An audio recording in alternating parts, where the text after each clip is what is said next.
This is yet another PowerPoint, this time on the Declaration of Independence. I'm sure as a true American you're all familiar with this content. If not, it is in the World of Ideas book.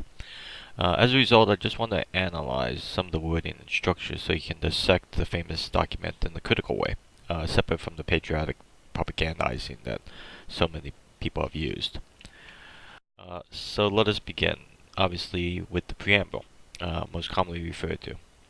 It states that there comes a time in history, quote, the course of human events, for a people, that is, the colonists, to disband from its leaders, in this case Great Britain, and to assume a separate and equal station, a new nation, entitled by, quote, the laws of nature and nature's God, end quote.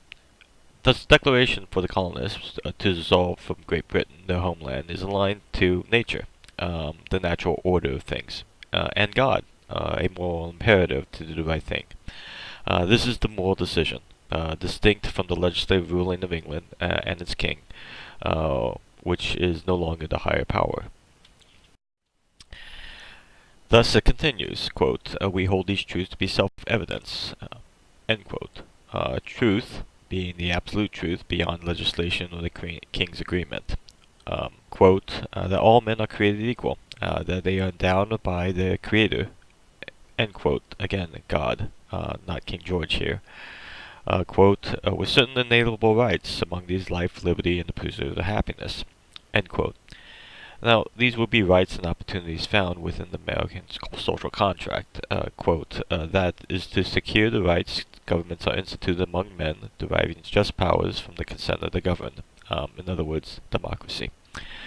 That whenever a form of government becomes destructive to these ends, that is, any infringement upon the democratic process, it is the right of the people to alter or to abolish it, i.e., revolt and resist.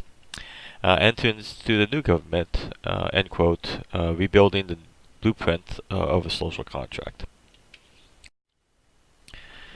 As in civil disobedience, actions upon these revolutionaries should not be done lightly or trivially. The declaration goes on, quote, prudence indeed would dictate that governments no long established should not change for light and transient causes, end quote. Now this might lead to worse conditions, for look at these words, quote, mankind are more disposed to suffer while evils are sufferable, and to right themselves by abolishing the forms to that which they are accustomed, end quote. This is so similar to Thoreau's theory, which stated one might consider whether the remedy might not be worse than the evil. But once this is established, and there is significant abuses and usurpations, it is the duty, the moral responsibility to throw off such government. This is the same sentiment found in Thoreau, but also in Martin Luther King. The Declaration goes on to address the accused King George of Great Britain, a tyrant, a despot, showing a history of, quote, repeated injury, end quote, and thus the accusation has been made that the Declaration was supported with a series of facts of substantial evidence to independence. Quote, let facts be submitted to a candid world, end quote. Now I don't want to go through all the evidence. There's about 25 points of abuses made. I'll highlight a few of them. He has dissolved representative houses repeatedly, and that is gotten rid of governmental representation of the people.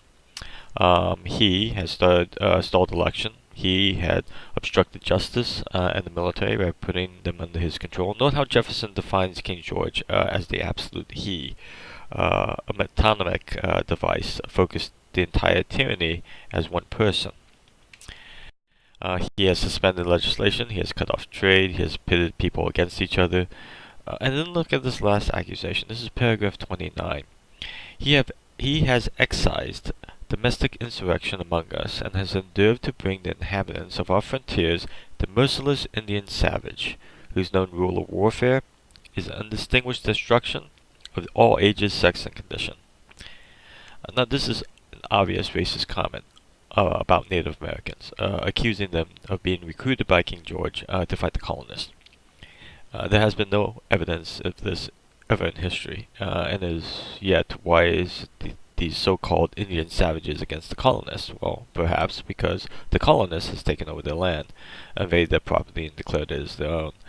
The Declaration thus is not a pure, clean document without some stains of racism in its pages. Which brings me to the next segment. While it preaches, quote, freedom for all men, end quote, it obviously excludes slaves. In an early version of the document, Jefferson has included the passage of African slave as such, captivating and carrying them into slavery in another hemisphere or to incur miserable death in the transportation thither, end quote.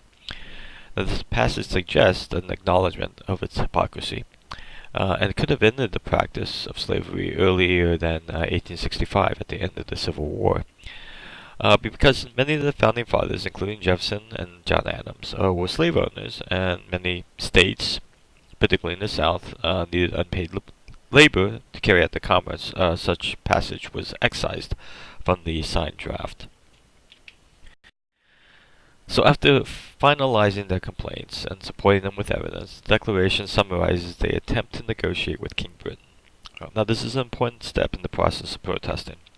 You have to make an effort to reach an agreement with your enemy, to strive for some kind of reconciliation or compromises that would benefit both parties. The colonists petitioned and warned King George of the accusations in hopes to negotiate for better situations. In the end, however, they were met only with continual opposition.